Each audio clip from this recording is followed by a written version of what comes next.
தேவனுக்கே மகிமை உண்டாவதாக. இயேசு கிறிஸ்து நாமத்தில் உங்கள் யாவருக்கும் அன்பின் வாழ்த்துக்கள். இன்றைக்கி ஒரு மிஷினரியை பற்றி தான் நம்ம பார்க்க போகிறோம். ஒரு இளம் பெண், அவங்க தனது சொந்த நாடு, குடும்பம், வசதி எல்லாவற்றையும் விட்டு ஆயிரக்கணக்கான குழந்தைகள் வாழ்க்கையை மாற்றினவர்.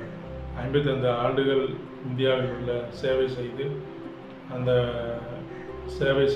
குழந்தைகளுக்காக சேவை செய்து அந்த மிஷினரி யார் தெரியுமா? அவங்க தான் எமி கார்மைக்கேல்.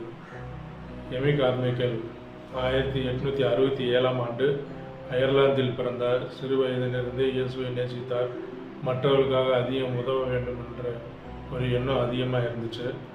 அவங்களுக்கு சின்ன வயசுலேயே அவங்க கூட பிறந்தவங்க எல்லாருக்கும் ப்ளூ கலராக இருக்கும்போது இவங்களுக்கு மட்டும் கண் ப்ரௌன் கலராக இருந்துச்சு. ஆண்டவர்கிட்ட நான் ஏசப்பாட்டை ஜெபம் பண்ணி என் கண்ணை இப்படி ப்ரௌன் கலராக மாற்றுங்கன்னு சொல்லிட்டு இருக்கும்போது தான் கடைசியில் அவங்க இந்தியாவுக்கு வர்றாங்க.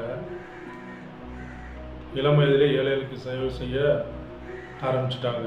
ஒரு நாள் தேவனே தன்னை இந்த மிஷினரி பணிக்கு அழைக்கிறார் அப்படின்னு சொல்லிட்டு அவங்க முழுவதுமாக அர்ப்பணித்து ஆண்டவருக்காக ஒப்பு கொடுக்கும்போது தான் 1995ஆம் ஆண்டு இந்தியாவுக்கு வர்றாங்க. அப்போ இங்கே இருக்கிறவங்க அந்த கண்ணெல்லாம் பார்க்கும்போது ப்ரௌன் கலர் கண்ணாக இருக்குது. இவங்க கண்ணும் ப்ரௌன் கலராக இருக்கட்டும், ஆண்டவர் நமக்கு இதுக்காக தான் அந்த மாதிரி ஒரு ஆண்டவர் இதை கொடுத்துருக்காரு அப்படின்னு அவங்க நினச்சிக்கிட்டாங்களாம். தமிழ்நாட்டில் பல பகுதியில் அவங்க சேவை செஞ்சுருக்காங்க.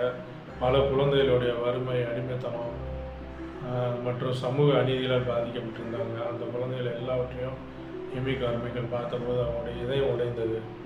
அவர்களை காப்பாற்ற தேவன் அன்பாய் தேவன் தன்னை அனுப்பியிருக்கிறார் என்று அவங்க நம்பினாங்க. பல சிறுமிகள் கட்டாயமாக கோவில் சேவைக்காக அர்ப்பணிக்கப்பட்ட காலம் அது. அவர்களை பாதுகாப்பாக மீட்டு வளர்க்க எமி கார்மைக்கேல் முயற்சி செய்தார்கள். பின்னர் டோனோவர் அப்படின்ற ஒரு ஃப்ளோஷிப் என்ற ஊழியத்தை ஆரம்பித்து அந்த நூற்றுக்கணக்கான குழந்தைகளை அவங்க பாதுகாப்பாக வளர்த்தாங்க. அவங்களுக்கு கல்வி, உணவு, சாப்பாடு, அன்பு, தேவனுடைய வார்த்தை எல்லாம் வழங்கப்பட்டது.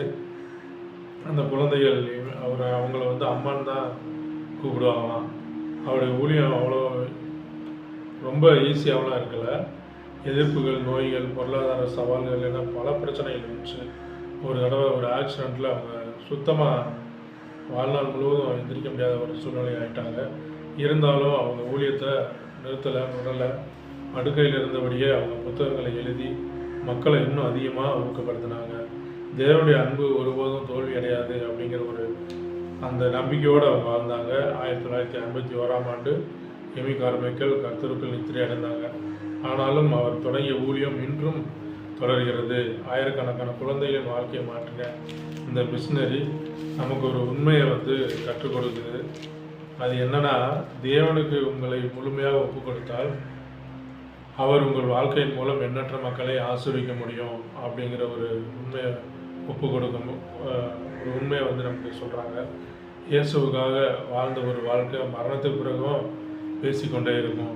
கர்த்தர் தாமே உங்கள் அனைவரையும் ஆசீர்வதிப்பாராக. ஆமென்.